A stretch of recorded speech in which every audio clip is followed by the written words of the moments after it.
One early January day in 1999, 51-year-old Georgine Martin, née Haber, received a delivery of red roses. Her husband had recently passed away, so the flowers didn't seem completely out of the blue.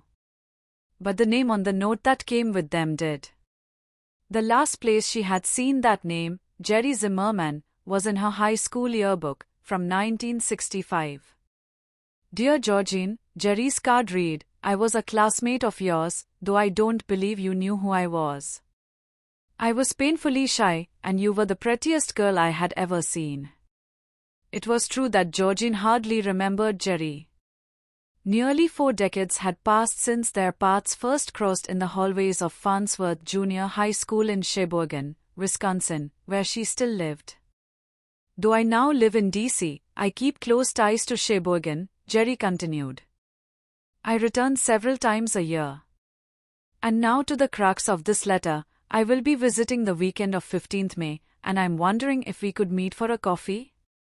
I am, however, sensitive to the recent loss of your husband. If this approach comes too soon, I will understand, and wait another 40 years. Why not? Georgine thought to herself as she put down the letter. She was certainly curious to see what Jerry looked like after so many years. If nothing else, it would be nice just to chat with him. She wrote back and agreed to meet with him that spring. In Washington, D.C., Jerry anxiously checked his mailbox each day. When Georgine's reply came, he was elated. She finally said yes. Georgine didn't know it, but she had broken Jerry's heart all those years ago. Jerry's interest in Georgine Haber began when he noticed her in the 9th grade. Her sparkling eyes gave him a euphoric jolt whenever they glanced, albeit fleetingly, at him. Jerry's shyness prevented him from saying a single word to her until their junior year in high school. A newly minted driver, Jerry was on his way to school one morning when he spotted Georgine walking with a friend. Before he could talk himself out of it, he pulled over and asked the girls whether they wanted a ride. They did. The friends climbed into the front seat, with Georgine sitting next to Jerry. The beautiful girl he had been pining for was sitting just inches away, and it petrified him. Unable to think of anything to say to break the ice, Jerry didn't even introduce himself. Once at school, his passengers thanked him and went on their way. Jerry spent all day mulling over his next move. His plan was simple: after school, he would drive around until he saw Georgine walking home. Then, just as he had done that morning, he would offer her a ride.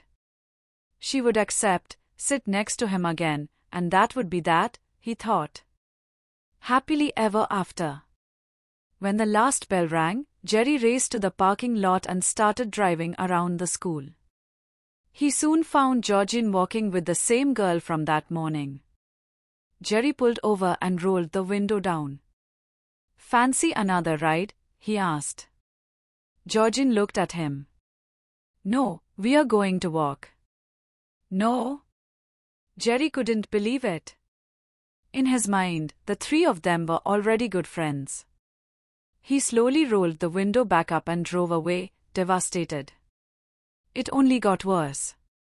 The following year, their senior year, he learned that Georgine was engaged. Jerry didn't dare approach her again. After high school, Jerry found work making deliveries for an electrical and plumbing wholesaler. He enjoyed the job until he was sidelined by a back injury in 1983. Jerry, then 36, was forced to do desk work, which he hated. A divorce and the death of his father added to his misery. And one evening, Jerry opened up the Sheboygan Press and saw an ad for the University of Wisconsin. Do you want to improve your life? It asked. Intrigued, he read on. The ad advised a meeting with one of the college's counselors at the local library. By the end of his meeting, Jerry was signed up for 2 classes. He wasn't totally convinced more school would help redirect his path, but he really enjoyed his coursework, and he eventually earned a degree in physical geography. Jerry soon left Wisconsin for Spokane, Washington, where he worked as a cartographer in the mapping department of the U.S. Geological Survey. He was later promoted to the U.S. Department of Defense's mapping agency in Washington, D.C. Moving to the nation's capital was a big adjustment. Jerry, who had been raised on a farm, was accustomed to seeing grazing animals and wide-open spaces. In D.C., he found himself surrounded by politics and traffic. He missed Wisconsin. He called home every week, and he returned at least twice a year, for his birthday in July and again at Christmas. Usually one of those times, he says, I'd drive by Georgine's house just to get a look. When he would see her out and about, he still couldn't work up the nerve to talk to her. Jerry would look in the local phone book for her name. It was always there, beside her husband's. Jerry married and divorced a second time. Neither of his ex-wives ever knew of his everlasting affection for Georgine, though his friends back home did. On one of his semi-annual visits, in December of 1998, Jerry caught up with his friend Frank Cooper. "Have you seen Georgine lately?" Frank asked. "No, not at all," Jerry replied. "Her husband died." Georgine's husband had succumbed to a brain tumor after being ill with it for nearly a year. All that time, Georgine had been his caretaker. Jerry had to go back to Washington, but before leaving town, he stopped at a local florist. While he didn't want to seem insensitive to Georgine's husband's death, he didn't want to waste any more time. Leaving his shyness behind, he wrote a note to send with the roses. Composing the letter was easy. The difficult part, on that cold winter day, was squeezing all his warm feelings for her onto one little card. When he got back to D.C., Jerry was already looking forward to his next trip home in May. Once he learned that Georgine was interested in getting together, he couldn't wait. He called her that night, and the two spoke for more than an hour. He came home as scheduled that spring of 1999 for a brief weekend visit. At 51, he was finally going on his first date with the woman he'd been infatuated with for more than 35 years. Georgine's beauty hadn't faded a bit. Her hair was different, Jerry says, though she was still petite. He was slender himself. The first thing Georgine said to Jerry when she saw him was, "Wow, are you skinny?" It's perhaps not how Hollywood would have scripted their reunion, but for both Jerry and Georgine, the connection was powerful. While Jerry had longed for Georgine for decades, Georgine had been praying for companionship ever since her husband died. "If you found someone for me," she used to confide in God, "I would love that." The two of them had such a great time on their coffee date that they made plans to see each other again when Jerry came back to Wisconsin for a longer visit in July. Jerry was home for 10 days that summer. He spent every one of them with Georgine. The pair took daily walks, usually in a park not far from Lake Michigan.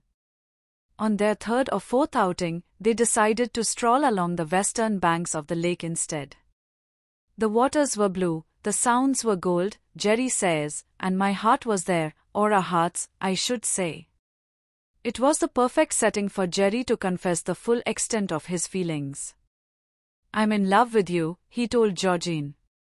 Then he asked her to marry him. "It was totally unexpected," Georgine says, "but I just knew he was the one." She said yes, and Jerry felt triumphant. He now had two yeses to overcome that no from so long ago. His next trip to Washington was his last. Jerry quit his job with the government and moved back to Wisconsin. Decades earlier, the most beautiful girl in the world married someone else. That winter, the most beautiful girl in the world married him. Their 24 wedding guests received a version of Georgine and Jerry's love story, 40 years in the making, that Jerry had written.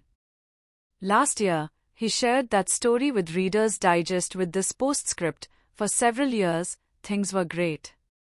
Then I developed a limp. Georgie knew what it was, but I needed to hear it from a neurologist, Parkinson's disease.